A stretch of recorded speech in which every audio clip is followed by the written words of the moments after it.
democracy, in my view. I've proposed much earlier on that we should just publicly fund all of our elections, but I don't have the support for that position. But there's a second position that is very good, and that is the role of money in politics and how we can begin to solve that problem.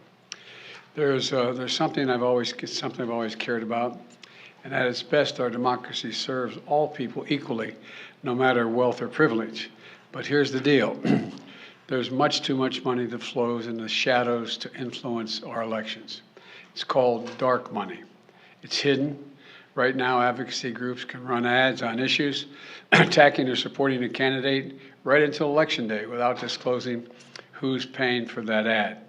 Too often, powerful special interests use front groups to run these ads to win at any cost.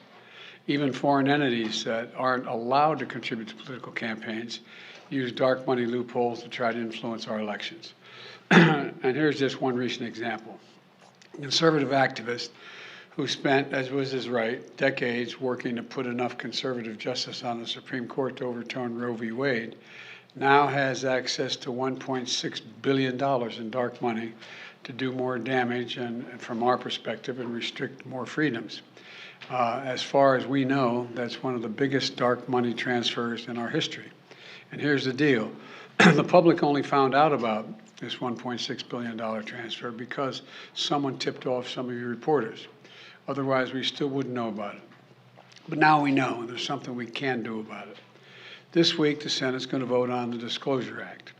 House Democrats already approved this act, and Senator Sheldon Whitehouse of Rhode Island helped write this bill as well. Here's some of the things it would do. Advocacy groups that run ads to influence elections would have to disclose any contribution above $10,000 that they receive. And foreign entities would be banned from making any contributions for these ads, period. Republicans should join Democrats to pass the Disclosure Act and get it on my desk right away. Dark money has become so common in our politics. I believe sunlight is the best disinfectant, and I acknowledge it's an issue for both parties. But here's the key difference. Democrats in the Congress support more openness and accountability. Republicans in Congress so far don't. I hope they'll come around. They should follow the lead of Republican governors and state legislatures in Tennessee and Wyoming that have passed disclosure laws. Let's remember, getting dark money out of our politics has been a bipartisan issue in the past. My deceased friend John McCain spent a lot of time fighting for campaign finance reform. For him, it was a matter of fundamental fairness, and he was 100% right about that. Ultimately, this comes down to public trust. Dark money erodes public trust. We need to protect public trust, and I'm determined to do that. So I want to thank you all very much and hope the Congress, the Senate will act on this in a favorable way so I can sign that law into law as rapidly as possible. Thank you. Mr. President, why is the border more overwhelmed? Mr. President, on the border, why is the border overwhelmed under your watch?